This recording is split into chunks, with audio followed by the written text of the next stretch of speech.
کی وجہ سے جو ہے لوگوں کی جو ہے کہ زیر اثر ہیں ان کا دماغ، وہ جو ہے وہ دماغ ان کا وہ ایوالو ہو نہیں پایا، تو اب ان کا ہم کچھ نہیں کر سکتے. لیکن جن کا دماغ ایوالو ہو گیا آلریڈی، یہ بینکنگ سسٹم کو سمجھ گئے اور یہ بھی سمجھ گئے کہ اس کا متبادل، اس کا آلٹرنیٹ مسلمانوں کے پاس نہیں ہے، اس لیے اب جو ہے تو اس کو ہم کو لے کے چلنا ہے. انہوں نے اس کو جائز قرار دے دیا اور ماننے والے مان رہے، چل رہا. اس کا مطلب سود کو لے کر یا بینک انٹرسٹ کو لے کر، بینک کے انٹرسٹ کو لے کر پوری دنیا میں دو طرح کے جو ہے نظریے، دو طرح کی یہاں پر پوائنٹ آف ویوز پائے جاتے ہیں. کچھ لوگ اس کو جائز کہتے ہیں، کچھ لوگ اس کو ناجائز کہتے ہیں. اور عملی طور پہ 99% لوگ اس کے اندر ملوث ہیں. ہاں ظاہر بات ہے، بینک سے جڑنا ہی جڑنا ہے بھائی. آپ کے پاس کوئی آلٹرنیٹ نہیں ہے نا عبدالحمید صاحب، کوئی آپ کے پاس ہے کوئی آلٹرنیٹ؟ کچھ بھی نہیں، خالی جو ہے صرف جذباتی باتوں سے کیا ہونے والا ہے. جی جماعت اسلامی والوں نے بلا سودی نظام لے کر آئے ہیں، لیکن وہ یہ یہودی اور RSS کے لوگ اس کو پنپنے نہیں دے رہے، سازشیں کر رہے. ہمارے پاس ہے اس کا. اچھا آلٹرنیٹ تو ہے ہمارے پاس. اس کی مثال، اس کی ایگزامپل میں آپ کو دیا تھا ایک بار، یاد ہے؟ جی یاد ہے وہ ایگزامپل؟ میں ایک بار پھر دے دوں کیا؟ جی بڑا دلچسپ جو ہے لطیفہ ہے وہ، کہ اس میں ایک لڑکا ہے اور جو ہے اس کے والد ہیں. لڑکے کا نام ہے سلطان. سلطان نے اپنے والد سے کہا کہ ابا جان میں ریحانہ سے شادی کرنا چاہتا ہوں. ہاں جی یاد ہے؟ تو اس کے والد نے کہا نہیں، چاہے کچھ ہو جائے تو ریحانہ سے شادی نہیں کر سکتا. تو وہ سلطان نے کیا کیا، وہ گیا اور جو ہے اس کے ریحانہ کا نام بدل دیا، بدل کر دردانہ نام رکھ دیا اس کا. تو اب کہا کہ ہاں، تو آدھار کارڈ میں اس کا نام بدل دیا اور کہنے لگا کہ ابا جان میں اب دردانہ سے شادی کرنا چاہتا ہوں. تو اس کے ابا نے اس کو اجازت دے دی، کہنے لگے ہاں دردانہ سے تو کر سکتا لیکن ریحانہ سے نہیں کر سکتا. سمجھ آئی آپ کو بات؟ ہاں ویسا ہی ہوگا. تو انٹرسٹ کو انہوں نے پروفٹ کر دیے. بھائی نام بدلنے سے کیا ہوتا ہے بھائی؟ سب کچھ تو وہی ہے، سب کچھ تو وہی ہے آپ کے پاس. اور ابھی تک آپ جو ہے دنیا کو اس کا کوئی متبادل جو ہے نظام نہیں دے سکے. کہنے کو تو ہمارے جو ہے جس وقت میں اہل قرآن کے ساتھ اٹھا بیٹھا کرتا تھا، بڑے بڑے دعوے ہوتے تھے بھائی اسلام کا معاشی نظام، اسلام کا سیاسی نظام. میں ان سے پوچھا بھائی اسلام کا سیاسی نظام، میں نے کہا کہ یہ اسلام کا معاشی نظام کیا ہوتا ہے؟ نہیں وہ جو ہے قرآن نے کہہ دیا نا. کیا کہہ دیا؟ نہیں لا تأکلوا الربا اضعافا مضاعفا، یعنی جو ہے دوگنا اور چوگنا جو ہے سود نہ کھاؤ. اسلام نے پورا سسٹم دے دیا بھائی.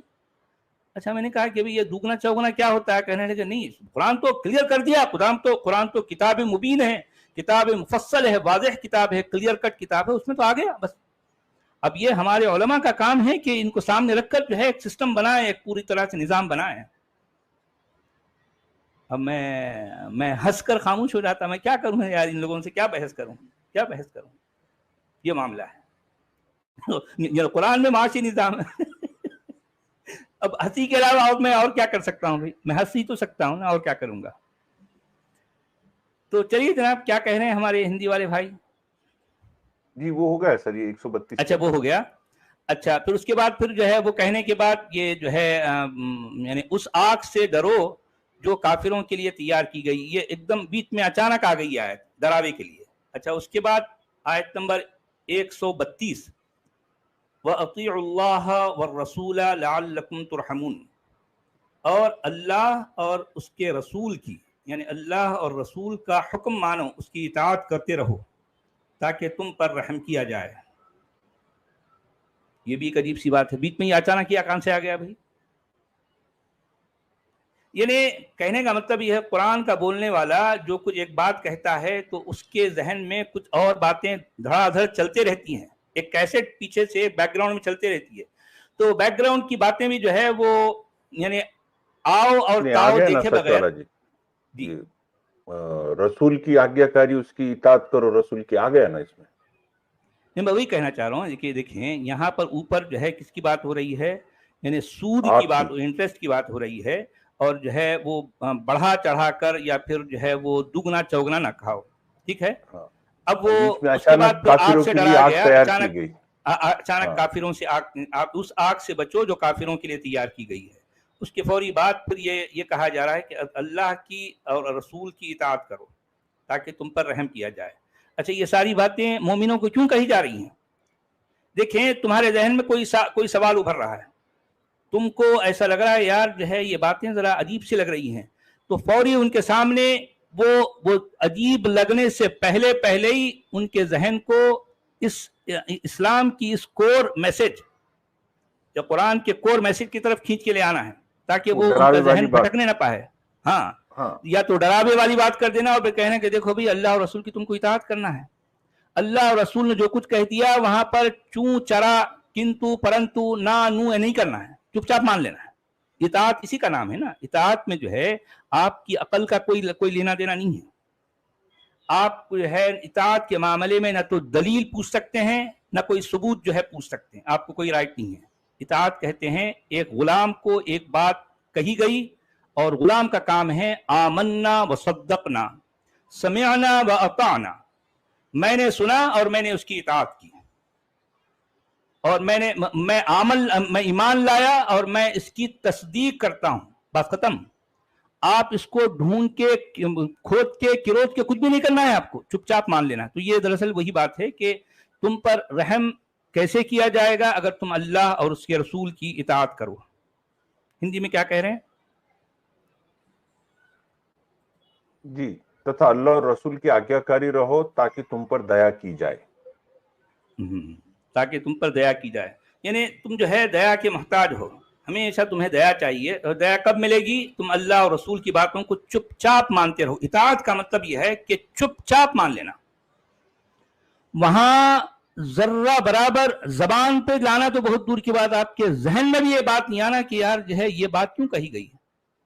یعنی سود کو دوگنا چوگنا کہنے کا کیا مطلب ہے, آپ اس بارے میں سوچنا بھی نہیں ہے. آپ کو کہہ دیا گیا اور آپ کا کام ہے غلام کی طرح مان لینا اور اس کی اطاعت کرنا, کیونکہ آپ غلام ہو. تم سب لوگ غلام ہو, اور غلام کبھی جو ہے پلٹا کے سوال نہیں کرتا. غلام صرف اطاعت کرتا ہے, چپ چاپ مان لیتا ہے کیونکہ غلام ہے. اچھا آیت نمبر 133, وَسَارِعُوا إِلَى مَغْفِرَةٍ مِّن رَّبِّكُمْ وَجَنَّةٍ عَرْضُهَا السَّمَاوَاتُ وَالْأَرْضُ اُعِدَّتْ لِلْمُتَّقِينَ. اچھا اب یہاں پر جو ہے وہ اوپر آگ کا ڈراوا آ گیا تھا, اب یہاں کیا ہے؟ باغ کا بہلاوا. اچھا باغ کے بارے میں کیا کہا جا رہا ہے کہ دوڑ کر چلو اس راہ پر جو تمہارے رب کی بخشش اور اس جنت کی طرف جاتی ہے جس کی وسعت زمین اور آسمانوں جیسی ہے, اور وہ ان خدا ترس لوگوں کے لیے مہیا کی گئی ہے. خدا ترس یعنی مطلب وہ تقوی والے جو ہیں نا, جو متقی لوگ ہیں, ان کے خدا سے ڈرنے والے, اللہ سے ڈرنے والوں کے لیے یہ جنت تیار کی گئی ہے. اور جنت کی جو ہے کا چوڑائی کیا ہے؟ عرضھا کہتے ہیں چوڑائی, ٹھیک ہے. جنت کی چوڑائی کتنی ہے؟ آسمانوں اور زمین جتنی. آسمانوں اور زمین کی چوڑائی جتنی ہے جنت کی چوڑائی بھی اتنی ہے.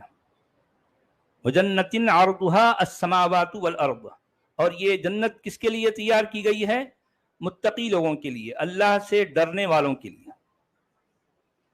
کافروں کے لیے کیا تیار کی گئی؟ جہنم, آگ. اور متقیوں کے, اللہ سے ڈرنے والوں کے لیے کیا تیار کی گئی؟ یہ وہ جنت جو کہ آسمانوں اور زمین کی جتنی چوڑائی رکھتی ہے. آگے نا باغ کا بہلاوا, آگ کا ڈراوا, باغ کا بہلاوا. یہی تو ہے اصل میں. دو جو ہے ایسے حربے ہیں, ایسے ہتھ کنڈے ہیں, ان کے ذریعے سے مومنوں کو اپنی طرف راغب بھی کیا جاتا ہے, ان کو چپ بھی کرایا جاتا ہے. مومن کی مطلب اس دنیا میں اگر کہیں ناانصافی ہو رہی ہے, مومن کی اگر کہیں ناانصافی ہو رہی ہے تو چھٹتے ہی اس سے کہا جاتا ہے یار جو ہے یہ دنیا تو آنی جانی ہے, فانی ہے, تیری اصل زندگی تو آخرت میں ہے نا, جنت میں ہے, تو اس کی فکر کر. جنت دنیا میں تیرے لیے اگر کہیں کچھ جو ہے کمی ہو رہی ہے, تجھے کچھ نہیں مل رہا ہے, تیرے ساتھ ناانصافی ہو رہی ہے, تو اس کو چپ چاپ سہ لے. آپ سمجھ رہے ہیں؟ دیکھیں کیا ذہنیت, کیسی مانسکتا ہے, کیسا برین واش کیا جاتا ہے. ایک مومن کو ہمیشہ اس طرح سے ورغلایا اور جو ہے یعنی بہلایا جاتا ہے لالی پاپ دے کر.